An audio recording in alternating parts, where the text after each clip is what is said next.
سلام به همگی. تا حالا فکر کردیم با ارزش‌ترین دارایی شرکت اپل چیه؟ شاید اولین جوابتون کارخونه‌هاش باشه یا اون حجم عظیم پول نقدی که داره. اما اگه بهتون بگم لوگوی سیب گاز زدش، یعنی همون برندش، از همه اینها با ارزش‌تره چی؟ امروز میخوایم با هم سفری کنیم به دنیای حسابداری و بفهمیم دارایی واقعاً یعنی چی و چرا درک درستش میتونه نگاه شما رو به هر کسب و کاری برای همیشه تغییر بده.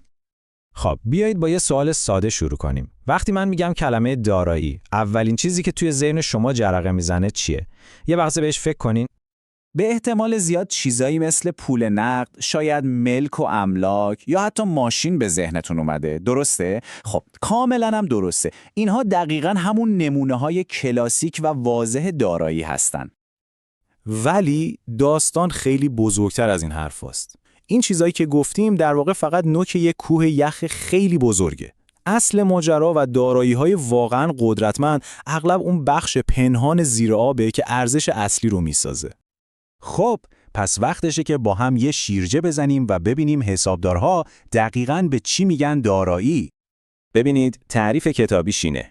دارایی یعنی یک منبع اقتصادی که اولاً شرکت کنترلش میکنه و دوماً انتظار میره که در آینده براش سود اقتصادی بیاره. حالا این تعریف 3 تا بخش خیلی مهم داره که میخوایم با هم بازشون کنیم. پس یادتون باشه، هر چیزی برای این که بتونیم بهش بگیم دارایی باید از 3 تا فیلتر رد بشه. 1. ارزش اقتصادی داشته باشه. 2. تحت کنترل شرکت باشه و 3. و شاید مهمتر از همه بتونه در آینده منفعت اقتصادی ایجاد کنه. این 3 تا ستونهای اصلی تعریف دارایی هستند. خیلی خب، حالا که تعریف رو فهمیدیم بیایید ببینیم دارایی‌ها چه انواعی دارن. به طور کلی ما 2 تا خانواده بزرگ داریم. خانواده اول دارایی‌های جاری هستن. به اینها به چشم سوخت روزانه شرکت نگاه کنید. همون چیزی که باعث میشه موتور کسب و کار هر روز روشن بشه و کار کنه. یعنی چی؟ یعنی منابعی که شرکت برای عملیات روزمره‌اش استفاده میکنه و انتظار داره که توی کمتر از 1 سال یا مصرف بشن یا خیلی سریع به پول نقد تبدیل بشن. مثالهاش خیلی ملموسه. مثلا همین پول نقدی که تو حساب بانکی شرکته یا حسابهای دریافتنی، یعنی پولی که از مشتریات طلب داریم و قراره به زودی وصول بشه، یا حتی موجودی کالا تو انبار. همه اینها دارایی جاری محسوب میشن چون نقد شدنیگی بالایی دارن. خب اگه دارایی‌های جاری سوخت ماشین باشن، هر ماشینی برای حرکت به یه موتور قوی هم احتیاج داره، درسته؟ اینجاست که پای خانواده دوم دارایی‌ها به میان میاد، دارایی‌های غیر جاری. اینها دقیقاً همون موتور محرکه بلند مدت کسب و کارن. سرمایه‌گذاری‌هایی که شرکت برای بیشتر از 1 سال نگهشون می‌داره و هدفش اینه که به طور پیوسته ازشون درآمدزایی کنه. فکر کنید به چیزای بزرگ و اساسی مثل زمین و ساختمون کارخونه، ماشین‌آلات تولید، تجهیزات اداری و کامپیوترها یا حتی وسایل نقلیه شرکت. اینا همون ابزارهای اصلی هستن که شرکت برای تولید محصول یا ارائه خدماتش در دراز مدت بهشون تکیه میکنه. پس اگه بخوایم یه مقایسه سریع بکنیم، تفاوت اصلی جاری و غیر جاری توی 3 چیز خلاصه میشه. اول، افق زمانی، جاری‌ها زیر 1 سال، غیر جاری‌ها بالای 1 سال. دوم، نقد شدنگی، جاری‌ها خیلی سریع پول میشن، غیر جاری‌ها نه. و سوم، هدف، جاری‌ها برای چرخوندن کارهای روزمره، غیر جاری‌ها برای تولید ثروت در بلند مدت. ولی صبر کنید، ماجرا جالب‌تر هم میشه. حالا که با دارایی‌های غیر جاری آشنا شدیم، باید بدونیم که خود اینها هم به 2 دسته خیلی جالب تقسیم میشن. دارایی‌های مشهود در برابر دارایی‌های نامشهود. یعنی چیزهایی که میتونیم لمسشون کنیم در مقابل چیزهایی که نمیتونیم. این جمله به نظرم تفاوت این دو رو به بهترین شکل نشون میده. اون چیزی که میتونی لمس کنی در برابر اون چیزی که نمیتونی ببینی اما میتونه بی نهایت ارزشمند باشه.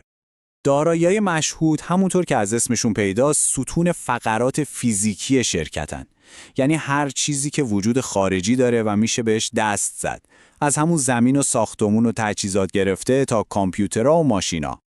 اما در طرف دیگه ما دارایی‌های نامشهود رو داریم. اینا شاید وجود فیزیکی نداشته باشن، اما اغلب اینهاست که مزیت رقابتی واقعی شرکت رو میسازن. یادتون اول برنامه از لوگوی اپل گفتم؟ اون یه دارایی نامشهوده. یا مثلا فرمول مخفی کوکاکولا، حق ثبت اختراعات یه شرکت داروسازی، یا حتی نرم افزاری که یه شرکت خودش نوشته. اینها میتونن میلیاردها دلار ارزش داشته باشن. خب، حالا این همه دسته‌بندی و تعریف، این قطعات پازل کجا کنار هم چیده میشن تا یه تصویر کامل به ما بدن؟ جواب یک کلمه است: ترازنامه. قلب تپنده حسابداری یک معادله فوق‌العاده ساده ولی عمیقه.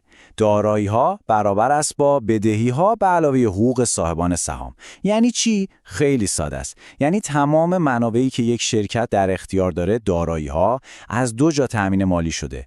یا از جیب بقیه قرض کرده، بدهی‌ها، یا از جیب خودش و صاحبانش آورده، حقوق صاحبان سهام. حالا به این نمونه ساده از ترازنامه نگاه کنید.